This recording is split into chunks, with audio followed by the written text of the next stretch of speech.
이사야 선지자는 광야 혹은 메마른 땅 같은 상황에서 힘들게 살아가는 유다 사람들에게 하나님의 도우심, 하나님의 구원을 소개하고 있지 않습니까?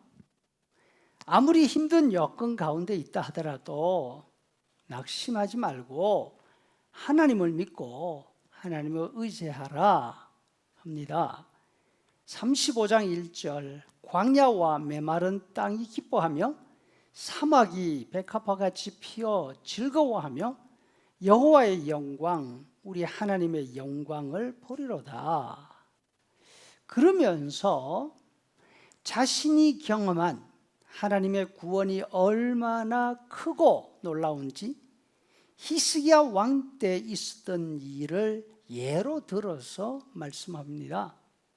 히스기야는 두 가지 면에서 큰 어려움이 있었습니다. 정말로 메마른 광야 같은 형편이었죠. 북쪽에 있는 강대국 아수르가 남쪽으로 세력을 확장하고 있습니다. 아람을 점령하고 북이스라엘까지 아수르에게 망했습니다. 히스기야 14년에 드디어 유다를 침공해 들어왔습니다. 전국에 있는 요새와 성을 무려 46개나 포위 점령했습니다. 서쪽 블레셋 평지에서 예루살렘으로 올라오는 길목에 라기스라는 성이 있었습니다. 예루살렘 방어 요충지였습니다. 이 라기스를 포위한 상태에서 군대 일부를 예루살렘으로 보냅니다. 랍사게라는 장군이 기드론 골짜기를 따라 올라왔습니다. 실로암 못 근처에 군대를 주둔시켜 두고 히스기야에게 항복하라고 통지를 보냈습니다. 너희가 믿는 하나님이 너희를 건져줄 줄 아느냐? 세상 어느 나라 신이 아수르 왕실에서 그 나라를 건진 거 본 적이 있느냐? 묻는 거죠. 히스기야 왕이 이사야 선지자에게 말합니다. 이제는 기도할 힘조차 남아있지 않습니다. 당신이 하나님과 더 가까우니까 당신이 나를 위해서 기도해 주십시오. 정말 고립무원입니다. 그동안 믿고 의지해왔던 애굽은 근처에까지 오지도 못하고 있습니다. 설상가상 히스기야 왕이 몸에 병까지 들었습니다. 도무지 회복될 것 같지 않는 병입니다. 뼈가 부서지는 고통이 있습니다. 제비 소리도 두루미 소리도 비둘기 소리도 다 슬피 우는 듯이 들립니다. 식음을 전폐하고 벽을 향하여 돌아눕습니다. 38장 16절, 주여 사람이 사는 것이 고통입니다. 원컨대 나를 치료하시며 살려주옵소서. 여러분, 살아가는 동안에 이보다 더 심한 광야가 어디 있겠습니까? 그런데 안팎에서 또 앞뒤에서 조여오던 이 모든 어려움이 한꺼번에 해결이 되었습니다.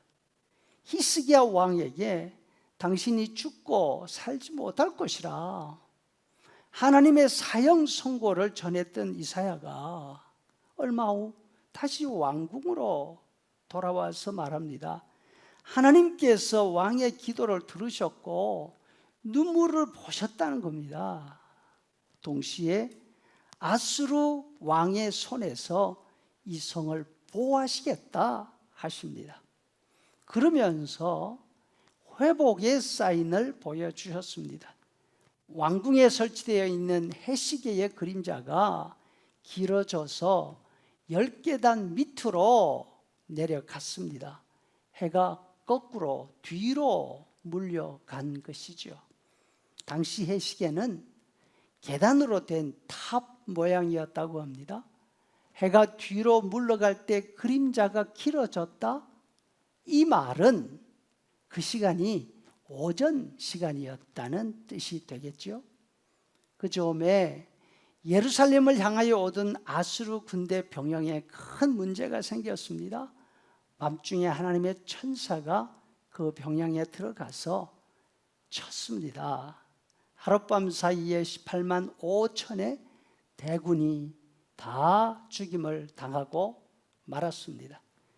아수르 왕은 더 이상 전쟁을 계속할 수가 없었습니다. 소수의 인원만 데리고 자기 나라로 돌아갈 수밖에 없었습니다. 대군을 잃고 혼자 살아 돌아온 장수는 용서받을 길이 없습니다. 두 아들의 손에 죽고 말았다고 합니다.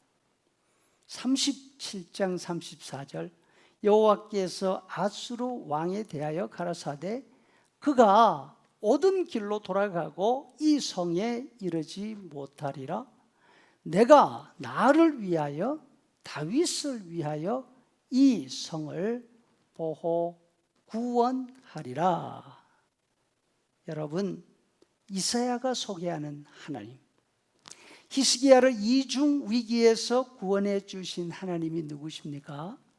바로 우리의 하나님이십니다. 우리를 위해서 대신 십자가에 달려 죽으신 예수님의 아버지 하나님이심을 기억할 수 있기를 바랍니다. 아멘.